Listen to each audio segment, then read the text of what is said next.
কিছু বন্ধু শেষ হয় কোনো ঝগড়া ছাড়াই, কোনো দরজা বন্ধ হয় না, কোনো বিদায় কথাও থাকে না। এগুলো শুধু ধীরে ধীরে নীরব হয়ে যায়, আর সেই গভীরতাই হয়ে ওঠে উত্তর। কোনো বন্ধুত্ব ছেড়ে দেওয়া নিষ্ঠুরতা নয়, অনেক সময় সেটাই নিজের প্রতি সম্মান। সব বন্ধুত্ব থাকার জন্য নয়, এবং আপনার জীবনে যেই প্রবেশ করুক সবাই আপনার হৃদয়ের কাছে জায়গা পাওয়ার যোগ্য নয়। কিন্তু কারা সত্যিই যোগ্য? যারা আপনার দিনগুলোকে বদলে দেয় আপনার মেজাজ, আপনার বেড়ে ওঠা, এমনকি আপনার শান্তির অনুভূতিকেও। বন্ধু বেছে নেওয়া কোনো জোরালো বা নাটকীয় প্রক্রিয়া নয়, এটি খুবই কোমল এবং নিঃশব্দ একটি যাত্রা, যেখানে আপনি লক্ষ্য করে কে আপনাকে কেমন অনুভব করায়।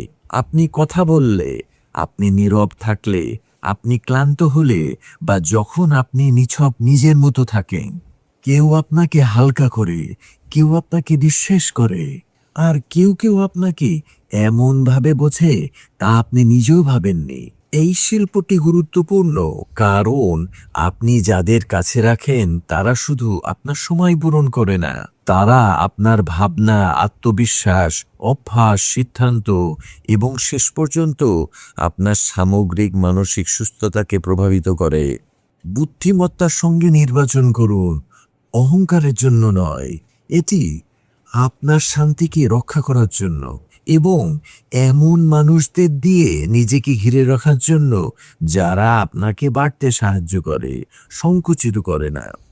শোনো নীরবতার ভাষা, অব্যক্ত হৃদয় সংবাদ, যেখানে উচ্চারণ ছাড়াই আত্মা আত্মাকে দেয় প্রমাদ। প্রদর্শনের আলো নেই, শব্দের অযথা ভার, নিমেষেই কর্ণবুহরে ফোটে সত্য সক্ষতার সার। কোলাহলময় এই পৃথিবীতে যেখানে মনোযোগ ছিন্ন বিচ্ছিন্ন হয়ে যায়, সেখানে বন্ধু বাছাইয়ের এই সূক্ষ্ম প্রক্রিয়াটি শেখা। যারা আপনার হৃদয়ের জন্য ভালো, এমন মানুষকে বেছে নেয় আত্মযত্ন আর আবেগ বোঝার সবচেয়ে সুন্দর কাজগুলোর একটি। কেন এটিকে শিল্প বলা হয়? বন্ধুত্ব কোনো যান্ত্রিক বিষয় নয়, এ হচ্ছে আবেগগত সামঞ্জস্য বুঝতে পারা, শক্তির মিল অনুভব করা, কারো মূল্যবোধ ও চরিত্র লক্ষ্য করা, তিনি অন্যদের সঙ্গে এবং আপনার সঙ্গে কেমন আচরণ করেন তা বোঝা। যা কোনো শিল্পের মতোই এতে ধৈর্য, অনুশীলন এবং সূক্ষ্ম পর্যবেক্ষণ প্রয়োজন।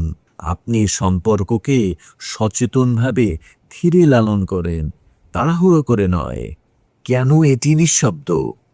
গভীর সম্পর্ক গড়তে আপনার উচ্চস্বর, অতিরিক্ত মেলামেশা বা বড়সড় প্রদর্শনের প্রয়োজন নেই। এক্ষেত্রে নিঃশব্দতা বোঝায় শান্তভাবে মানুষকে পর্যবেক্ষণ করা, স্বাভাবিক রসায়নকে সংযোগে বদ দেখতে দেওয়া, চাপ ছাড়া ধীরে ধীরে বন্ধুত্বের সম্পর্কে বিনিয়োগ করা, বিশ্বাস, সম্মান ও বোঝাপড়ার সূক্ষ্ম লক্ষণগুলোকে লক্ষ্য করা। বন্ধু বেছে নেওয়া আসলে কি বোঝায়?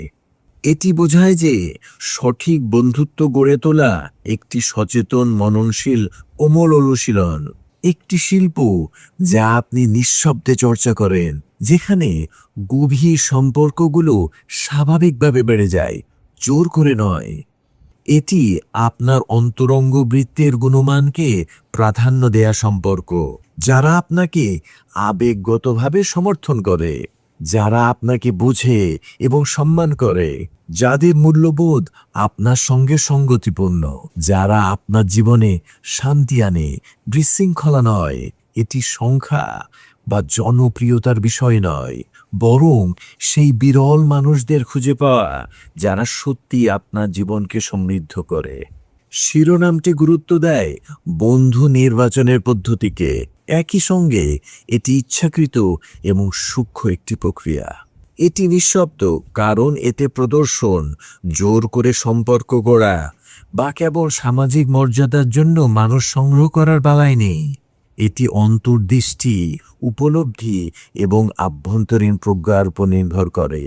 এই হলো সেই নীরব শিল্প, যেখানে আপনি এমন মানুষকে বেছে নেন যারা আপনার আত্মার সুরে সুর তোলে, শুধু আপনার জীবনের সুবিধার জন্য নয়। Have a lovely day.